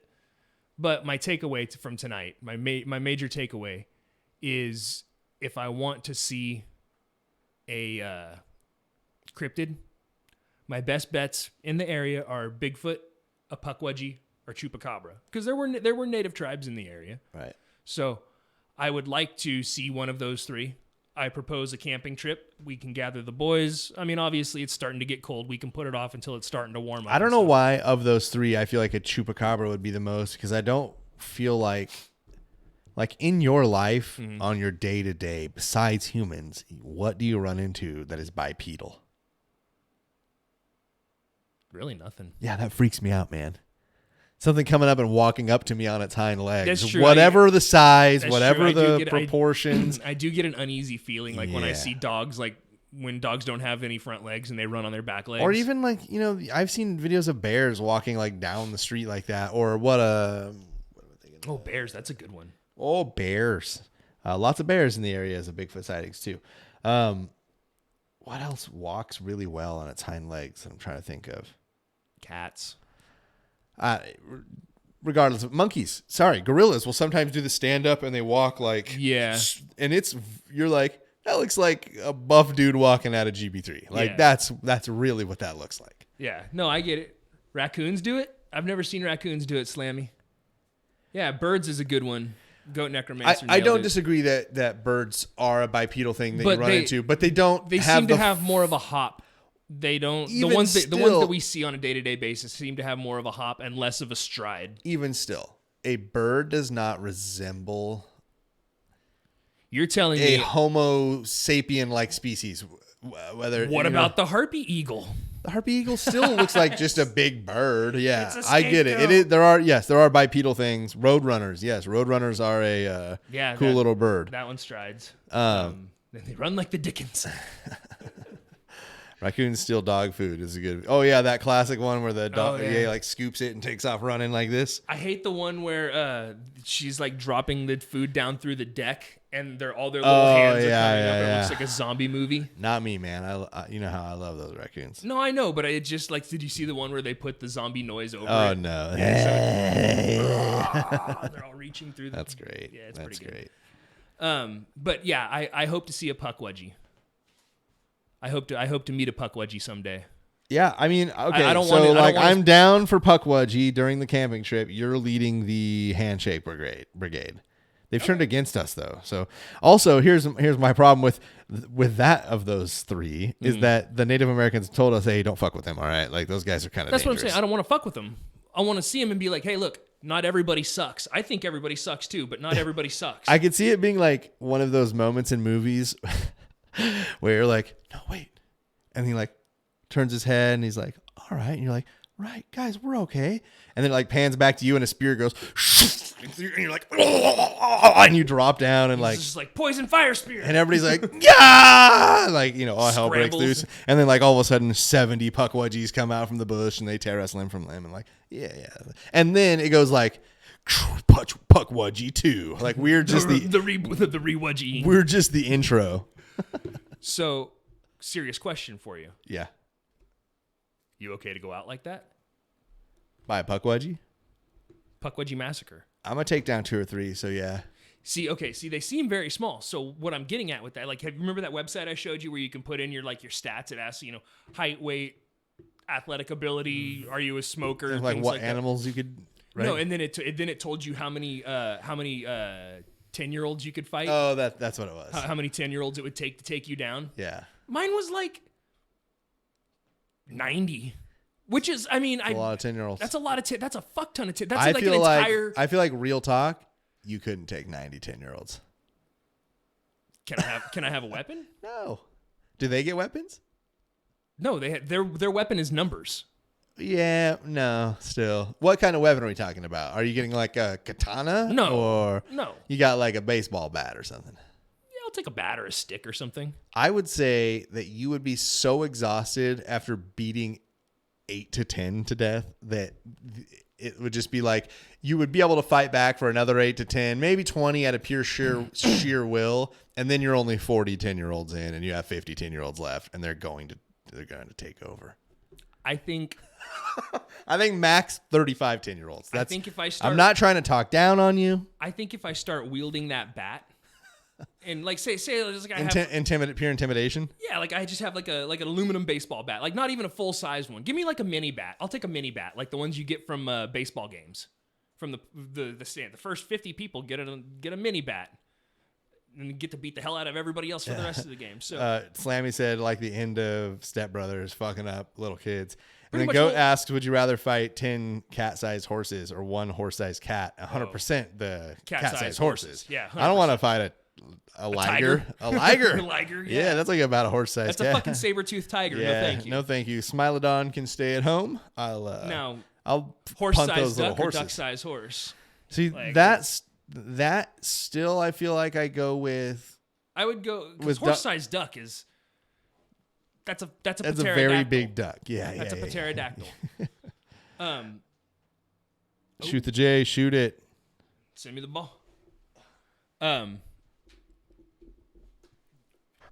of forgot where I was going with this. Fighting 10-year-olds. If I start wielding that bat, I can. I don't gotta kill them. I can easily intimidate my way out of this shit. No, if I just start knocking them in the head, they'll go down. They're 10 years old. They'll fucking cry. But that's what I'm saying is that after you've done that to, like 40 of them. Yeah, I'm tired. I switch hands. Yeah. It's a mini bat, dude. It doesn't weigh much. Oh, you got a mini bat now, huh? Yeah, remember? Yeah, remember? Remember I said mini bat? Okay. It's gonna hit the roof? It's probably going to hit the roof. I haven't figured this angle out yet. Oh! I didn't see it live. I gotta watch the replay. Hold on. Oh, okay. It was close. It was close. Get your back. It just stuck to my fingers the whole way. Oh my god. Cassowary, they're probably the size of a llama, but they have 6. Yeah, cassowaries are hella dangerous from what I understand. Yeah. So, I mean, even like little cats, like ocelots. Well, that's like, so one time I remember Hannibal Buress being on Joe Rogan, and they were talking about like a guy who fought. Hannibal Buress is hilarious. I know.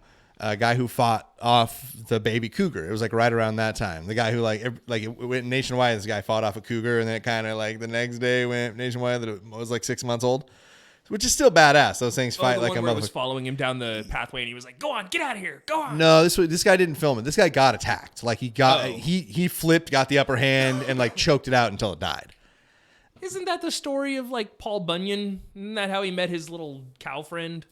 Babe, the big blue ox? Yeah, he wrestled it. I'm sure, but this wasn't like legendary. So these guys didn't become friends and like no, I think he choked that thing until mysteries. it died. So necromancer, the dude who choked a cougar to death. yeah, that's what I'm saying. But so I think the whole deal was that it was like an adolescent cougar, and so when Hannibal Buress was like, "Oh man, that wouldn't bug me. That wouldn't bother me," and Joe Rogan's like, "Well, what did you do?" He's like, "I would knock its ass out. I'd punch it in the head," and he was like, "Dude, you couldn't punch out a house cat. Like that's what you don't understand is that like they're not human." You don't just like punch them how you think. Like you couldn't knock out your fucking cat, dude. Hannibal Buress like, what?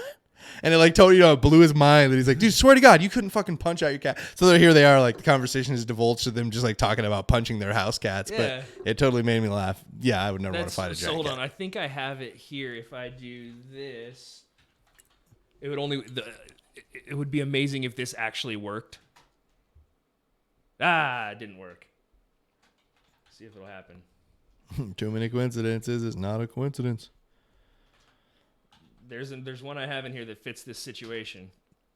Hey, I don't Goat Necromancer. I don't put any hate on that dude for choking out a cougar that was attacking him. And I don't think that he didn't do something fucking crazy because I bet you even a baby cougar. That's what I'm saying. Like, yeah. It reminds me of groundskeeper Willie wrestling the wolf. Grease me up, woman. I've been wrestling wolves since you were still sucking at your mom's teeth. Don't feel bad. Yeah, aren't they all buddy like drinking whiskey? Yeah. That's totally it. Like, yeah. So, how about you? Which of these would you like to meet? Anything we talked about? Anything we like? Which of these do you wanna see? I need closure. Chupacabra. Chupacabra is the one you want closure on. Yep. I think Puckwudgies are the ones I want to meet. Just again to try and smooth things over. Be like, hey, look, we're not all terrible. All right. You know what I mean? So you're the diplomat. You're the diplomat that's gonna bridge the gap between us and Puckwudgies. We talked about one time. I know, like personally, we talked about what would happen if we made first contact with aliens. It would be like Mars Attacks. Well, no, like what we need to do is not reach our hand out and be like, or like blast them from a stereo system and be like, we come in peace. Right. That's like Neil deGrasse Tyson's thing. Is like, the international sign is like, yeah, like that could be a sign of aggression. Yeah, that's what I'm saying. That could work for another human. Right. But what we should do is walk up to them like this with our hands up and then hand them a piece of paper that has a triangle drawn on it and some basic math. That's what I was going to say. I think that's the same. Yeah. And show them, hey, look, we are a somewhat advanced civilization. Math is universal. Well, yeah, but I've got a running theory on math that the numbers that you need to like get interdimensional and go faster than the speed of light, and not necessarily time travel, but I guess time dilate with speed of light travel and stuff like that. We're not using the right number system to be able to do that. Like the math that we use here on Earth to build everything and do everything isn't the math that we need to go interdimensional, and that's why we'll never do it because we don't have that math. As soon as we get that math, we'll be able to, but that's what's being held back from us, and that's a theory that I've got going. Yeah. But I think it would be fun to meet a Puckwudgie and be like, hey, like, how friend? Do you like Reese's Pieces? Like I've seen this work. Candy. I've seen this work before. He's like, I'm not E.T., you motherfucker.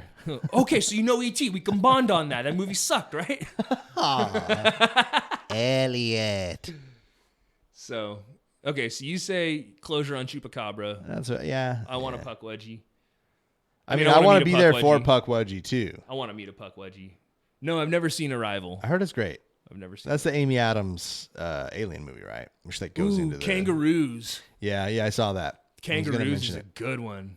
That one dude just decked kangaroo though. I'm not intimidated by them. Yeah, anymore. but did you see him? The buff kangaroo? Yeah, did you see the kangaroo just eat that punch? Yeah, but also have you seen like the one where the kangaroo's at the guy's window and he's just all like scratching at it and he's just like have you seen them where they like tear doors off of cars and shit? But besides me forgetting that there are completely a ton of bipedal animals, I guess when I said that I meant human-like. Like, yeah, a kangaroo is two-legged, but it also doesn't walk anything like a human does. Fucking imagine being the guy in like 1910 and you're in the boxing ring and it's got the actual ropes and you're in there and they're like, hey, don't worry about your handlebar mustache right now, kid. You got to go in there and punch out this Aussie kangaroo. He's like, what's a kangaroo? He's like, what? And they just put this giant fucking rat in the corner with it. He's like, oh, I thought it was just a guy from Australia and it was just some derogatory term for him. Yeah, I thought we called them dingoes. And the guy and the kangaroo just rocks back on its tail and crushes your sternum. Like, imagine being that guy. You're just like, what the fuck was that? And they're like, oh, he got knocked out. You're up, kid. I remember I learned about that because when I was a kid, the store that we shopped at was Costco. No, Cost Less Groceries. And their logo was a kangaroo with a baby, with a Joey in the thing. But the kangaroo was wearing boxing gloves. Yeah. And I remember asking my grandpa, like, why the fuck are these wearing boxing gloves? And he was like, oh. And then he pulled up YouTube in 1994 and was like, no, I'm just kidding. Yeah. He told me about it. And like, he honestly might have showed me in the Britannica or something. Like he had the real deal Holyfield encyclopedia. Again, that's what makes me wonder if like all these stories, like maybe Bigfoot or like the Chupacabra, they're just tales passed down. Like Purple Monkey Dishwasher. How in 100 years people are going to be like, they used to do hand-to-hand combat with kangaroos and they would fight them in a death match. Yeah. And like, nah, man, they boxed. Yeah, they had 10-ounce gloves. Yeah, a lot of guys got their sternum crushed and some kangaroos probably got concussions. But like, also they killed the kangaroo at the end of every fight, but no big deal. But they had a kangaroo roast. And well, how is it? I don't know. It makes me a bit jumpy. Fuck you. That was funny. The disgusted look really. Yeah, he punched that kangaroo because the kangaroo had his dog in like a headlock. Yeah, his dog had one of like the safety harnesses on, and the kangaroo had him. The kangaroo had him by the harness and ran and wouldn't let him go, and so the guy walked up. You could tell the guy didn't want to punch him, and he didn't throw a hundy at him. He just like he socked him. Yeah, but I feel like you could tell the guy was like he punched him like you'd punch a guy in a bar. Like get the fuck away from me, but I don't want to break my hand doing this. Yeah, this is like the backup punch, like the warning shot punch, is what it seemed like. Yeah. It was the kangaroo or the dog, and that guy made choices. Yeah, no one would leave their doggo. Yeah. I mean, what was that kangaroo really like? I can't imagine that. Like, I guess it could have killed it. I don't know if kangaroos have any. They do like the rabbit kick thing. Well, no, 100%. I know all that, and like how like they're crazy powerful and stuff. But what I'm thinking is like, for what reason would it kill it? I guess territory, which I don't know how kangaroos are as far as like territorial debates and stuff. But I also don't know that kangaroos don't like do like monkeys every now and again and just will eat meat. You know what I mean? Yeah. Does that make any sense? I don't think that there's any cases of kangaroos eating dogs that I'm aware of, but yeah, I don't know. I've never. It does. If it is, I bet it's very, very, very, very, very, very uncommon. Oh yeah, but I mean, like, it's as uncommon as a dingo eating your baby. Tiger attacks are fairly uncommon, but unless you're like in India. Here, okay. Getting the video. It had to be something else altogether. Oh no! Here! Hey! Go, just there! Whoa, go! Hey? But all is not as it seems. The big buck actually has hold of the dog, not the other way around. As Greg runs in, we realise this could get dangerous. It looks like they're trying to be friends. Dog doesn't look that into it anymore, though. Let it go, dogs. Let's go. Hey, man.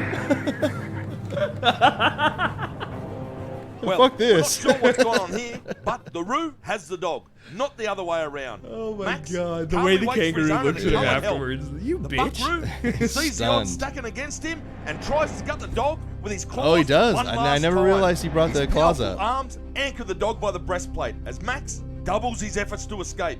Finally, I never noticed that. Switches his Thank God that dog to had Tonks body armor and on, sizes up the human to be his next victim.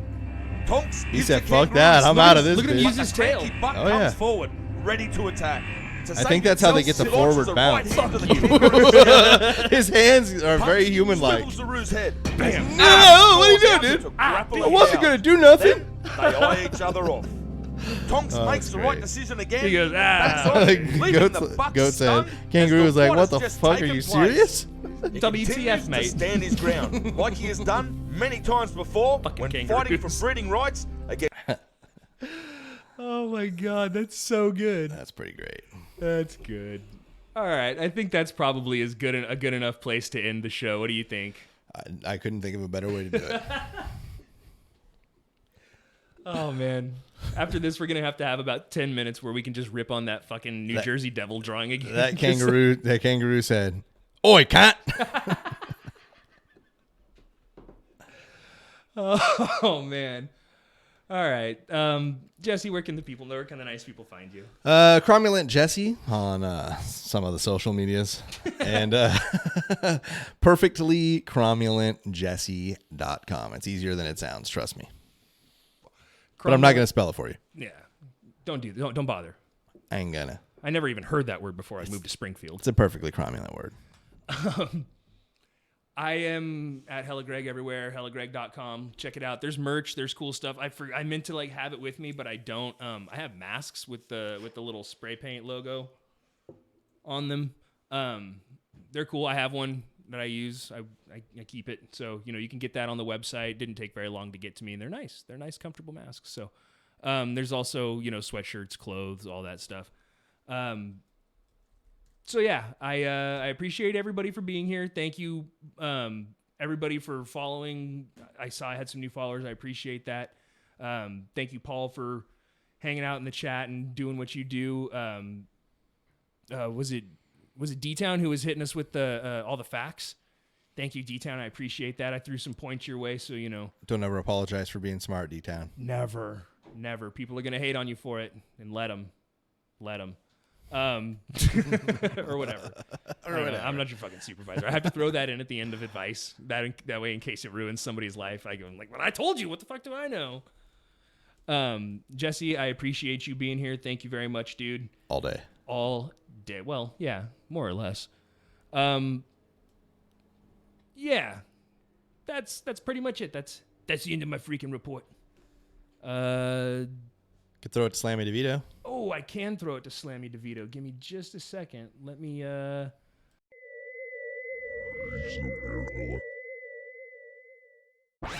This has been another presentation from Super Network.